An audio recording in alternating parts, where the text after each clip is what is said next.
Warm greetings from IMC in Redwood City. And in continuing with this series on this week on mindfulness of breathing, if one is sitting still, being still, not moving the body, but then was going to notice the largest movements that are still happening, chances are you become aware of the movements of breathing. Even if the rest of the body is still, not moving, the movements of the chest, the diaphragm, the belly, the shoulders, the back rib cage, all the parts of the body that come into play with breathing are still moving, and they're as they're supposed to. And so if we're sitting still and attentive to the body, one of the things that we will start noticing is the breathing. The breathing will make itself known. And this idea of what makes itself known is a very interesting idea, because often we are directing our attention, we have an agenda for what we want, what we're looking for, what we're concerned with, and there might be a lot of will, a lot of directedness in our attention. And there's another whole way of, in terms of meditation, another way of being in life even, and that's fascinating and kind of deepening for the purpose of meditation, is what is it that is known? What is it that makes itself known? And so the breathing can make itself known. And there's a play here a little bit between our directing our attention to the breathing and our kind of receiving the breathing. It's maybe a little bit like we intentionally open a window and then we can feel the breeze coming in. So we open the window of attention to the breathing, and then we start feeling that experience. That experience becomes known. And so it's a little bit less at some point of directing the mind on the breathing, as it is repeatedly opening the window to receive the sensations of breathing.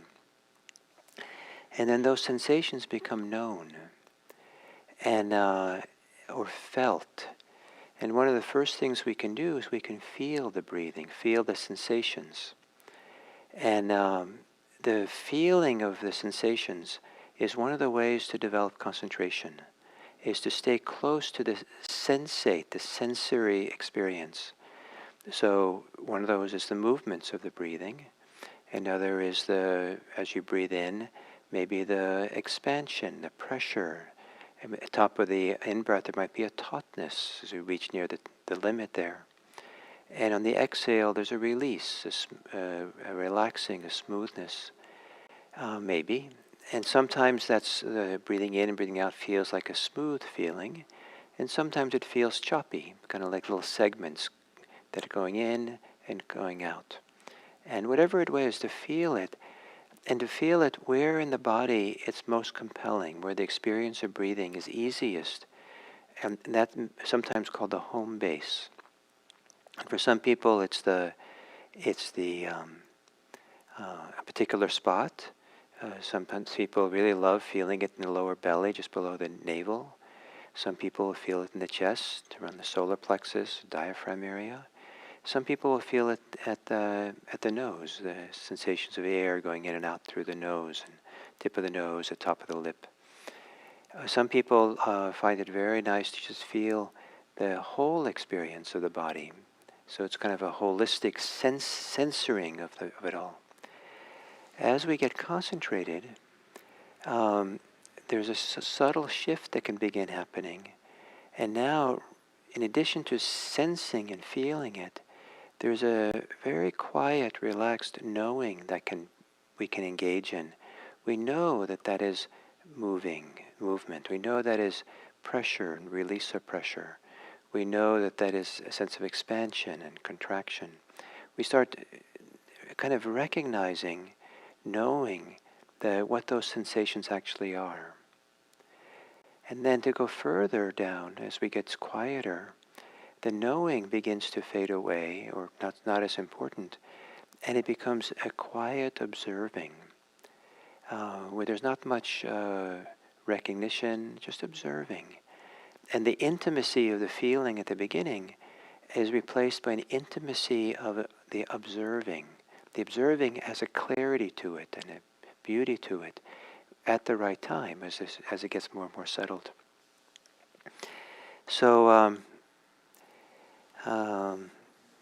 so to assume a meditation posture and adjusting the posture to make it a little easier for your lungs to breathe, your diaphragm to move. And for some people, that's letting the chest be a little bit more open. Sometimes sitting a little bit straighter, so that we're not collapsing in the front of our body. Can make it easier to breathe. And gently closing the eyes and relaxing.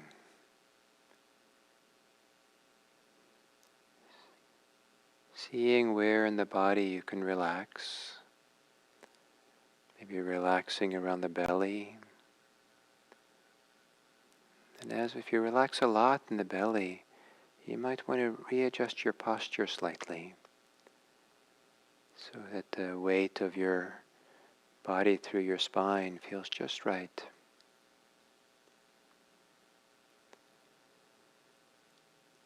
And relaxing your shoulders.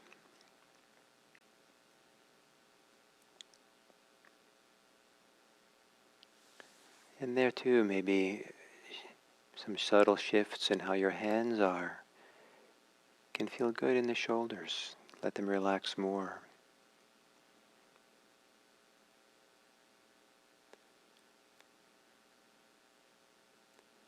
And softening in the face. Maybe letting there be a soft little opening in the mouth.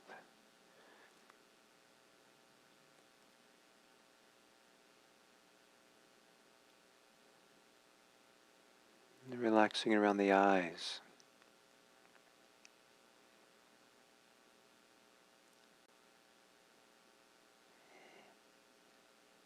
And then to allow the breathing to be known, almost as if the breathing comes into awareness more fully. Gently take a few, 2 or 3 deeper breaths, receiving the full experience and sensory experience of breathing in and breathing out.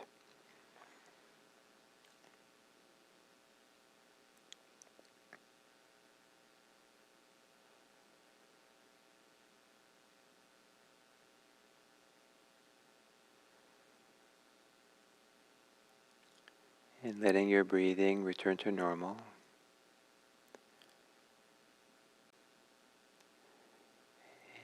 And don't be too concerned what normal is. If you find yourself controlling the breath, or the breath is a little bit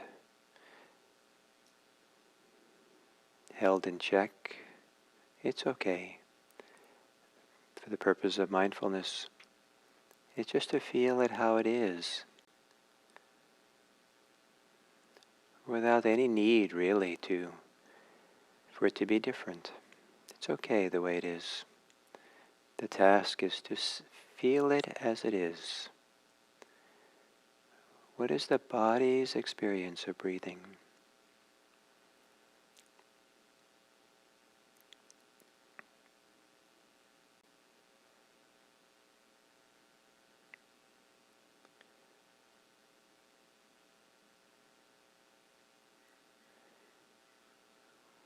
Where's the predominant place where you feel the body breathing?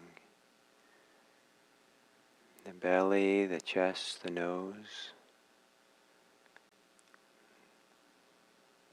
or the whole body in a certain way, the whole torso.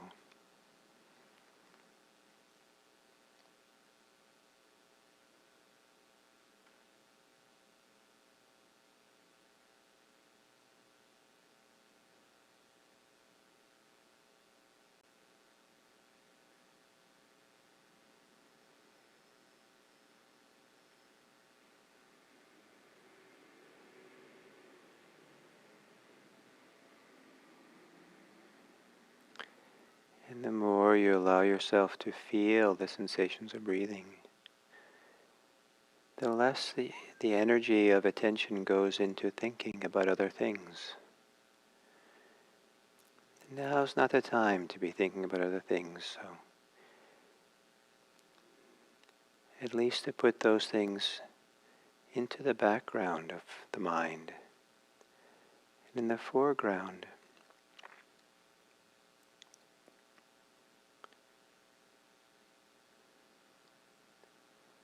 receive the sensations of breathing.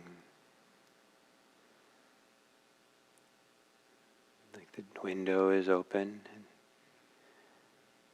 and the rhythm of breathing in and breathing out is like a gentle breeze or gentle waves lapping up on the shore.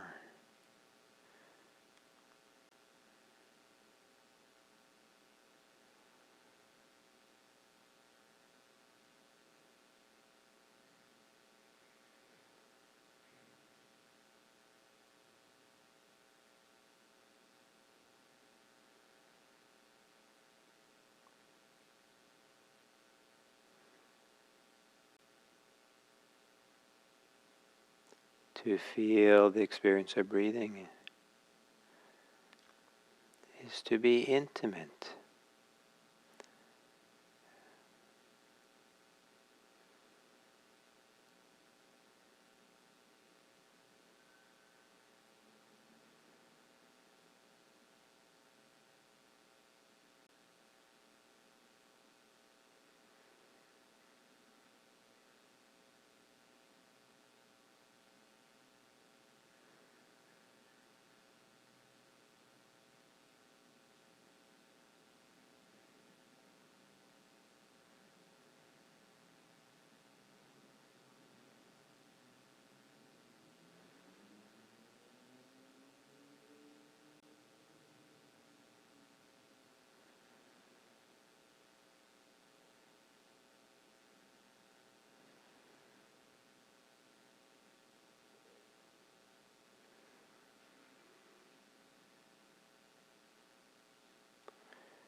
Mindfulness is never in a hurry. Mindfulness has an attitude of as that you have all the time in the world to sense and feel what's happening.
as a gentle way of staying connected to your breathing. There's a very subtle way of thinking, alternative thinking to being distracted, is to very gently, with all the time in the world, recognize some of the sensations that come into play as you breathe. Kind of like you're stroking the sensations, or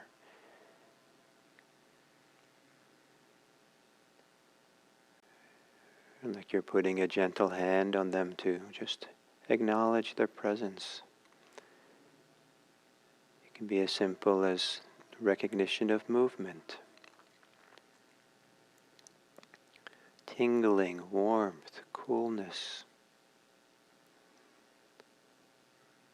pleasure if anything breathing is pleasant,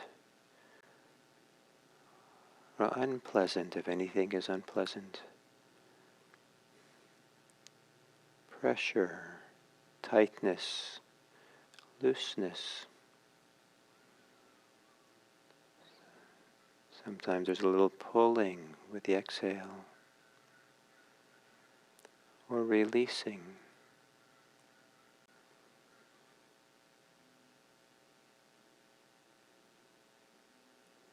Jagged or smooth. A gentle little recognition that keeps you gently tethered to your breathing.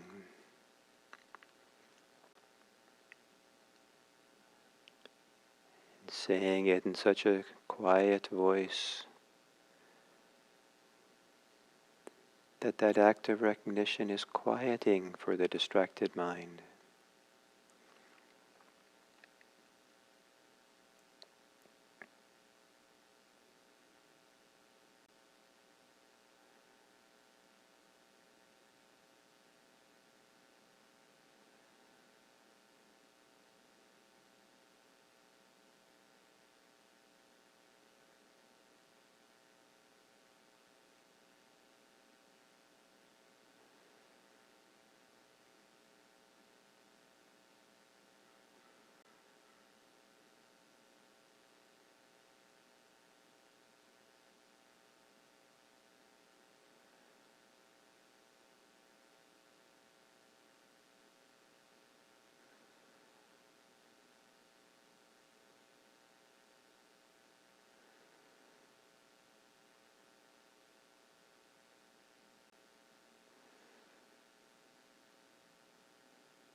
Stay close to the sensations of breathing, feeling the breath.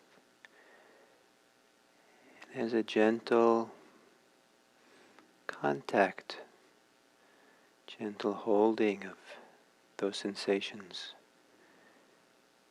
recognize them with a little word or act of recognition for what they are. Not all of them, not straining. Whatever is obvious and easy, in such a way that the recognition supports you to be intimate with the sensations.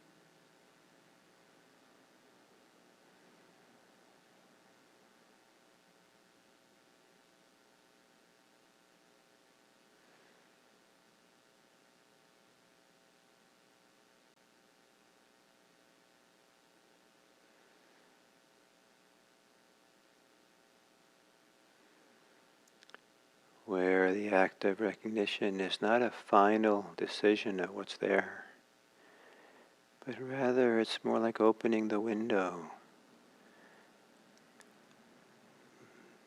almost like a question mark, so that you feel it more fully.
And then as we come to the end of the sitting,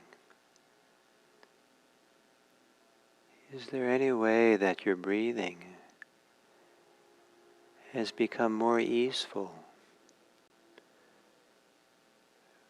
a little more fluid or relaxed in the course of the meditation?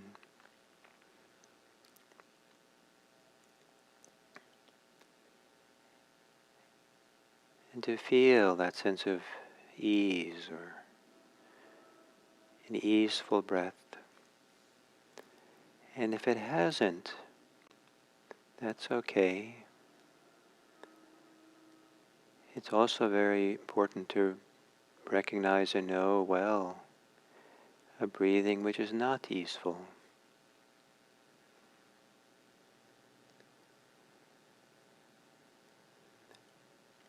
And both ways can be a reference for appreciating other people, understanding that they and their breathing is sometimes difficult, sometimes labored and tense, held,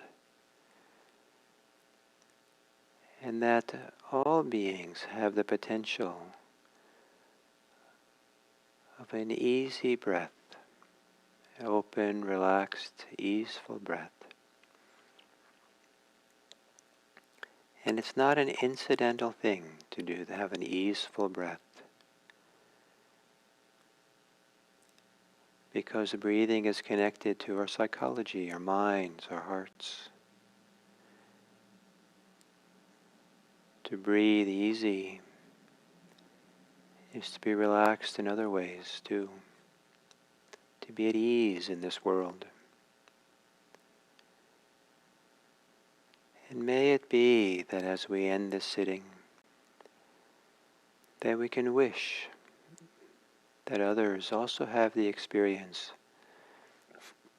of having enough ease and safety and well-being that they can breathe easily. It's one of the great luxuries of life. Relaxed, easy, to have breathing room for our breathing.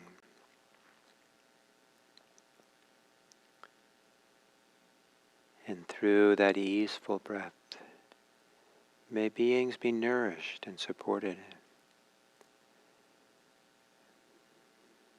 May it teach them about their potential for being at peace and happy, contented. May all beings be at ease in their breathing. May they have the safety to breathe easily. May they have peace, so they breathe openly. May all beings have their breathing free breath.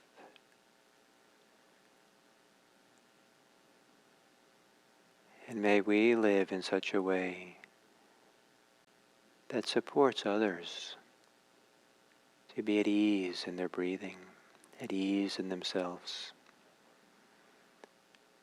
May the many of us gathered together here this morning live our days contributing to the greater peace, well-being, and happiness of others. May all beings be well.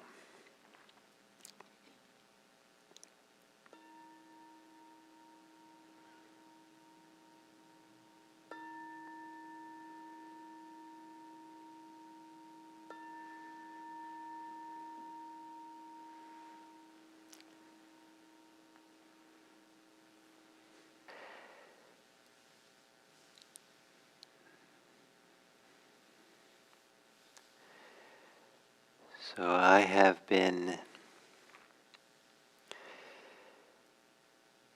was introduced to meditation on breathing probably almost 50 years ago.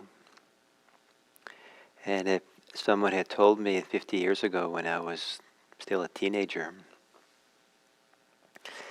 that I would still be practicing mindfulness of breathing 50 years later, and those 50 years would have spent a lot of time tuning into my breathing, I probably would have, I don't know, it probably would not have been a welcomed idea. But in fact, it's been a wonderful thing that these years and in meditation, it just feels like it just keeps deepening and opening, and a great appreciation for meditation, for being present, for attention, and to do it through the vehicle of breathing. And I spend a lot of time paying attention to my breathing. In fact, my attention to breathing is kind of with me most of the time. If I'm doing things, talking, reading, being on the computer, it's kind of almost like I have become a second nature to also be with my breathing at the same time. It's like my breathing accompanies me with everything. And it doesn't interfere with my ability to do whatever I'm going to do, but it supports me, it guides me. I recognize right away, or not quickly enough sometimes right away, when I get tense, when I get tight, holding, concerned, when I'm pushing and trying too hard. It all gets translated into how my breathing operates, and I lose the easeful, relaxed breath. And sometimes that's completely appropriate to have the breathing change. If I go for a run, or hike up the hill, or have some real fun with some friends playing or something, that the breathing does change in ways. But it's qualitatively feels wonderful if it's for good purpose. But sometimes there's I'm trying too hard, or I'm tense, or trying to figure out my computer, and I feel my whole chest kind of tighten up, and affects the breathing. It's held, and so to constantly be aware of it, kind of guides us, supports me in having a much more easeful, peaceful kind of life as I go through my days. And I love my breathing. This intimacy with it is almost like an intimacy with life, and it keeps me intimate and connected in a wonderful way. So the theme for today is recognizing. Yesterday was relaxing, and we can relax too much and become kind of just a collapse in some way. But most people, to relax deeply, deeply, to have meditation be a place of releasing the holding and tension, is one of the great purposes of meditation. But it's not the only purpose, and if we can overemphasize in such a way that we kind of slump a lot, or collapse, or just get kind of dull. And some of the sharpness of meditation comes from the factor of recognition. And and this is kind of the heart of how mindfulness is usually taught, that there's a recognizing quality to it. And different teachers will emphasize different aspects of this mindfulness of recognition, because many people in the West tend to be thinkers, think a lot, get lost in their thought, and up in the control tower. Some teachers like to really emphasize language of feeling, sensing, feeling your breathing, sensing your breathing, placing your attention in the middle of the physicality of breathing is, and just kind of really sense and feel it. But there are kind of three major forms of recognition that come into play with mindfulness practice, and different times, different ones of them are relevant. And knowing these three can be very helpful, because sometimes we're trying one when the other one is actually more appropriate. It's more easeful for the whole system. And sometimes one of them is more helpful to work through some kind of difficulty than others. So knowing these three can be very helpful. So one is this emphasis on feeling, sensing, the direct physical sensation experience of breathing. And that's one of the means of getting concentrated, because you find some place where the breathing occurs in the body, where there's a sensation, and you kind of ride the sensation closely. Maybe you kind of imagine yourself sitting in the middle of the sensation and being carried by it, or focused on it, or just really kind of attuned, very closely attuned, so the mind doesn't wander off very easily. Just the sensing becomes the grounding, the stabilizing force, the steadying force for the mind to quiet down and get focused and stable and concentrated. And people who do the nostrils will have the sensations on the nostrils, the breath kind of they get very precise and acute and very sensitive, and it's amazing how acute the sensations can get, and very compelling, very pleasant. Sometimes the feeling in the chest, a little movement. It might be the whole chest. It might be, as we get concentrated, at just a little round spot, maybe around the solar plexus or higher up, somewhere in the midline, and just a feeling, just right there, feeling it. And if it's in the belly, it might be, there's a classic place is the hara. This place is about 2 inches below the navel, maybe kind of like 1 inch into the body. And like the tension's right there, feeling the sensations. And there you're feeling the movements often, the sensations, movements, the flow back and forth. so, and so it can be very effective to get us out of our head sometimes that way. Other times, and for some people, what's more helpful is what's really the heart of the recognition factor, which is to know what the sensations are, to know what the experience is while it's happening. So to recognize it's an inhale when we're breathing in, to recognize an exhale with the exhale. And the recognition is a little bit cognitive. It could be with a single word. We use mental notes sometimes, or almost as if there's a mental note, like we imagine we're saying the note, like inhaling or in, out. Or it might be that there's a movement, expansion, and we recognize it. We recognize, oh, that's expansion. It's like expansion is happening. That's known. Expansion is known. There is release as we exhale, knowing the release. Or there might be a whole slew of sensations that come into play. Maybe too fast to kind of name them all, but there's kind of a silent recognition or acknowledgement of what these sensations are. So, in a sense, after an inhale, you might remember, in a sense, that there were, because you recognized it well enough, you were there, that there was a subtle release as the inhale began. And then there was a gentle push in a part of the chest, perhaps. And then an expansion, a spreading. And then at the top of the inhale, there was some sense of tautness, like some resistance to breathing in any more. And then maybe a pause, and then a release as the exhale began. So there's and the recognition, if it's done too effortfully, like you're doing a checklist approach, it just makes the mind busy. It kind of uses a coarser, active part of the mind. The idea is to be very simple and natural and easy. Almost like a wonderful expression is the cognitive functioning of emptiness. The mind, left to its own its mind is very relaxed and very present. It will know. Knowing just happens on its own. It's not so much a willful effort. But initially there might be a little bit of effort to know, but it's kind of like not so willful. It's just a way of helping to stay present. It's a tether, it's an anchor to the present. It's a way of having a little more clarity about what's going on. And as meditation deepens, the clarity becomes stronger. And there's less of the filter or the cloudiness that happens when we're distracted a lot, caught up in our thoughts and our feelings. And so there's more and more ease and just recognizing. And some people will go through this pattern of starting with feeling the breathing, and then as the things settle down and get quiet and concentrated, it just feels natural then to brighten things up, to sharpen the clarity of the mind by having a gentle, soft recognition, knowing, cognitive knowing of what is actually happening here.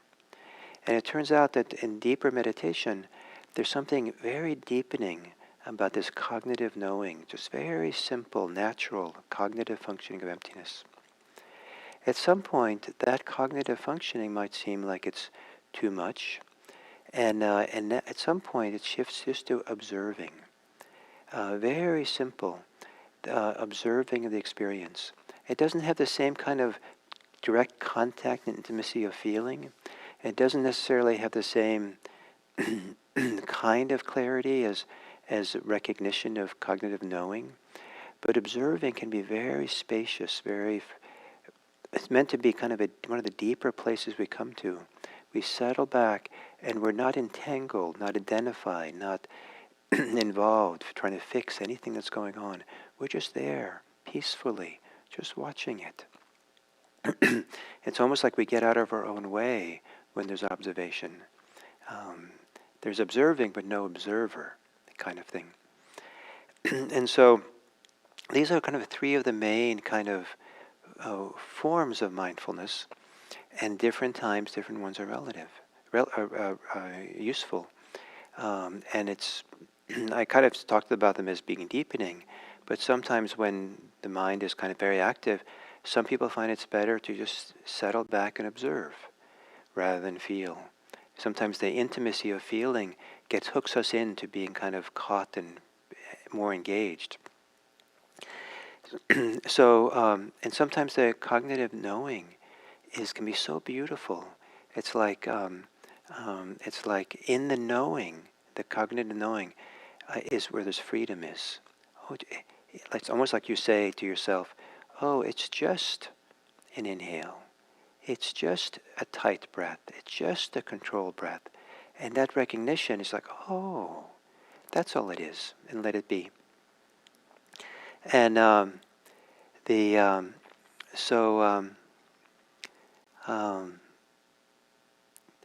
So the recognition factor, and so we begin with some relaxation, so we're not tense in doing all this, and then we practice recognition in 3 forms, and you can experiment. And there's feeling, sensing, then there's cognitive knowing, and then there is just observing, simple observation. And this is for people who are real beginners, I would recommend just the feeling and sensing, and then stay with the sensations the best you can. And then as it shifts, these other ones as well. And so thank you. And I look forward to continuing this topic of breathing tomorrow.